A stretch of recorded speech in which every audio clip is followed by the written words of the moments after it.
Hello दोस्तों, कैसे हो आप सभी। स्वागत है आप सभी का आपके अपने चैनल शिक्षा अकेडमी पर। तो इस वीडियो में हम लोग क्लास 10 गणित के द्विघात समीकरण के प्रश्नावली 4 को हल करेंगे, जो कि आपके बोर्ड एग्जाम 2024 के लिए सबसे ज्यादा इंपॉर्टेंट है।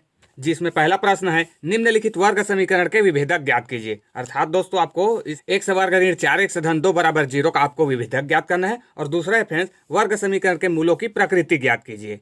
अर्थात एक से वर्ग ऋण 4x धन 4 बराबर 0 का आपको मूलों की प्रकृति ज्ञात करना है। ये दोनों ही क्वेश्चन आपके इस साल के बोर्ड एग्जाम के लिए सबसे ज्यादा इंपॉर्टेंट है फ्रेंड, क्योंकि यहीं से आपको क्वेश्चन दिया जाएगा। या तो आपसे विभेदक ज्ञात करने के लिए प्रश्न पूछा जाएगा, या फिर प्रकृति ज्ञात करने के लिए क्वेश्चन दिया जाएगा दोस्तों। तो विभेदक ज्ञात करने के लिए या फिर प्रकृति ज्ञात करने के लिए, और दोनों ही क्वेश्चन एक जैसे हल होंगे दोस्तों। बस इसमें एक अंतर है, उस अंतर को हम अंत में समझेंगे। तो ये होता है दोस्तों वर्ग समीकरण का मानक रूप, ए एक्स स्क्वायर धन बी एक्स धन सी बराबर 0। इसमें आप ए बी सी का मान 1 2 3 4 रख के कई प्रकार के द्विघात समीकरण या वर्ग समीकरण बना सकते हैं दोस्तों। और इसका विभेदक होता है फ्रेंड्स डी बराबर बी स्क्वायर माइनस 4ac। बस इसी में हमें ए बी सी का मान निकाल के इसमें रख देना है दोस्तों। बस दोस्तों, हमें अपने समीकरण का इस मानक रूप से तुलना कर देना है और विभेदक अर्थात डी बराबर बी स्क्वायर माइनस 4ac में मान रख देना है दोस्तों। तो चलिए दोस्तों, पहले प्रश्न को अब हल करते हैं। हल समीकरण एक्स स्क्वायर ऋण 4x धन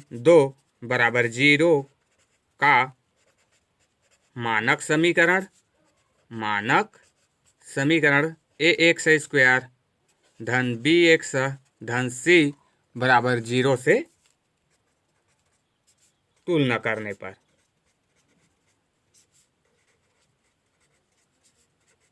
तो तुलना कर देते हैं दोस्तों। तो क्या हो जाएगा, यहाँ पे a है तो a बराबर यहाँ पे कुछ नहीं, इसका मतलब क्या हो जाएगा, a बराबर कुछ नहीं, इसका मतलब हो जाएगा फ्रेंड 1।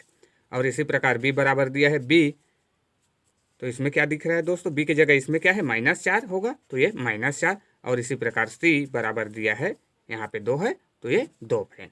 चूंकि हम जानते हैं कि विभेदक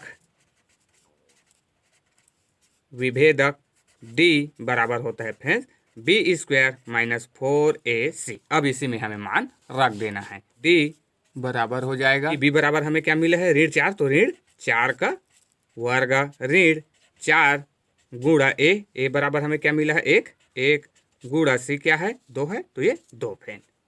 तो यहाँ से हमारे पास हो जाएगा फ्रेंड d बराबर ऋण 4 का स्क्वायर अर्थात ऋण 4 गुणा ऋण 4 बराबर धन का 16 हो जाएगा फ्रेंड। ऋण 4 एकम 4 और 4 दूनी 8, तो ये हो जाएगा ऋण 8 फ्रेंड। तो यहाँ से हमारे पास होगा धन 16 में से ऋण 8 घटा दीजिए, तो डी बराबर मिलेगा हमें 8। तो यही विभेदक है दोस्तों। अर्थात उस समीकरण एक्स स्क्वायर ऋण 4x धन 2 बराबर 0 का विभेदक क्या होगा 8 होगा फ्रेंड्स।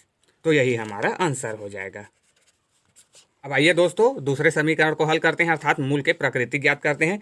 तो दूसरा हमें दिया गया है फ्रेंड्स, हल समीकरण दिया है हमें एक्स स्क्वायर ऋण 4x धन 4 बराबर 0 का मानक समीकरण ए एक्स स्क्वायर धन बी एक्स धन सी बराबर 0 से तुलना करने पर।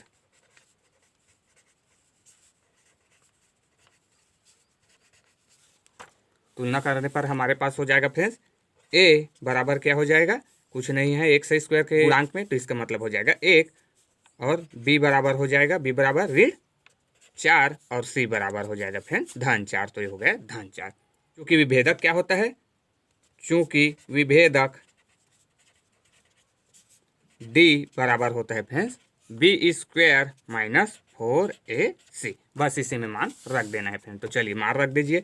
तो d बराबर हो जाएगा बी स्क्वायर, b बराबर हमें क्या मिला है ऋण 4, तो ऋण 4 का स्क्वायर ऋण 4ac, तो 4 गुणा a की जगह हमें क्या मिला है 1 गुणा c बराबर दिए गए ऋण 4, तो ये ऋण 4। तो यहाँ से हमारे पास क्या हो जाएगा फिर ऋण 4 का स्क्वायर ऋण 4 गुणा ऋण 4 बराबर 4 चौक 16 धन का 16 ऋण, ये ऋण नहीं दोस्तों ये धन का 4 है ना, धन का 4 है ना, c बराबर 4 है, तो यहाँ पे हो जाएगा धन का 4। तो ऋण 4 का 1 के साथ गुणा होगा तो ऋण 4 एकम 4, और इस ऋण 4 के साथ 4 का गुणा होगा तो ऋण 4 चौक 16, तो ये हो जाएगा फ्रेंड 16। तो यहाँ पे हमें मिला 16 ऋण 16, तो डी बराबर हमें क्या मिल जाएगा फ्रेंड, डी बराबर हो जाएगा 0। तो दोस्तों दूसरे समीकरण का विभेदक हमें मिला डी बराबर 0, और पहले समीकरण का क्या मिला था डी बराबर 8 फ्रेंड। लेकिन दूसरे समीकरण में तो हमसे पूछा गया है कि मूलों की प्रकृति ज्ञात करना है, तब कैसे ज्ञात करेंगे फ्रेंड।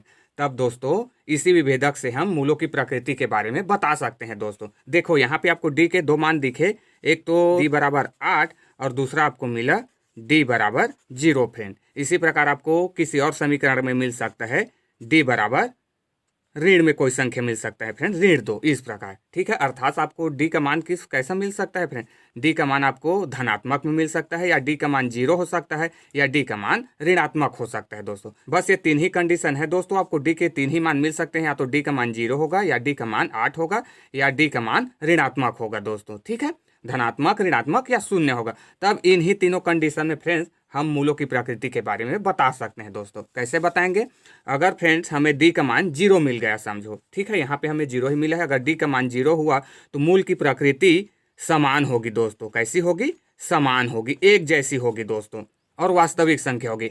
और यदि इसी प्रकार डी का मान हमें 8 मिल गया या कोई भी धनात्मक संख्या मिल गया, तब मूल की प्रकृति जो होगी वो वास्तविक तो होगी दोस्तों, लेकिन असमान होगी। ठीक है, क्या होगा, असमान। और इसी प्रकार यदि हमें विभेदक का मान d बराबर ऋण 2 अर्थात कोई ऋणात्मक में वैल्यू मिल जाए, तब वो उस कंडीशन में होगा दोस्तों, जो हमारा मूल की प्रकृति होगी वो होगी काल्पनिक व असमान होगा दोस्तों। क्या होगा, काल्पनिक व असमान होगा। तो बस दोस्तों यहाँ पे हमें d का मान क्या मिला है, d का मान 0। इसका मतलब क्या होगा, अतः वर्ग समीकरण के मूलों की प्रकृति कैसी होगी दोस्तों। तो अगर डी का मान 0 है तो मूलों की प्रकृति कैसी होगी, वास्तविक व समान होंगे फ्रेंड, वास्तविक व समान होंगे। इसी प्रकार आप पहले का भी बता सकते हैं दोस्तों। पहले समीकरण के मूलों की प्रकृति कैसे होगी, कि पहले समीकरण में हमें विभेदक का मान d बराबर 8 धनात्मक मिला है दोस्तों, तो उसके मूलों की प्रकृति कैसे होगी, उसके मूलों की प्रकृति होगी फ्रेंड वास्तविक संख्या तो होगी लेकिन असमान होगा दोस्तों, और 0 हुआ तो वास्तविक व समान। तो इस प्रकार फ्रेंड्स आप किसी भी समीकरण के विभेदक ज्ञात कर सकते हैं, और अगर मूलों की प्रकृति के बारे में पूछे तो आप मूलों की प्रकृति के बारे में भी बता सकते हैं फ्रेंड्स। बस ये 3 ही कंडीशन है फ्रेंड्स। ठीक है, सो ये दोनों ही क्वेश्चन आपके इस साल के बोर्ड एग्जाम के लिए वेरी एमपी ही क्वेश्चन है फ्रेंड्स। इनमें से कोई एक क्वेश्चन तो आपका बोर्ड एग्जाम में इस साल पक्का आएगा दोस्तों, तो इन दोनों क्वेश्चन को आपको कदापि नहीं छोड़ना है। सो आज के वीडियो में बस इतना ही फ्रेंड्स। अगर वीडियो आपको अच्छा लगा तो वीडियो को लाइक करें, शेयर करें, और नए हो तो चैनल को सब्सक्राइब करके बेल आइकन को प्रेस कर ले friends. Thanks for watching till and.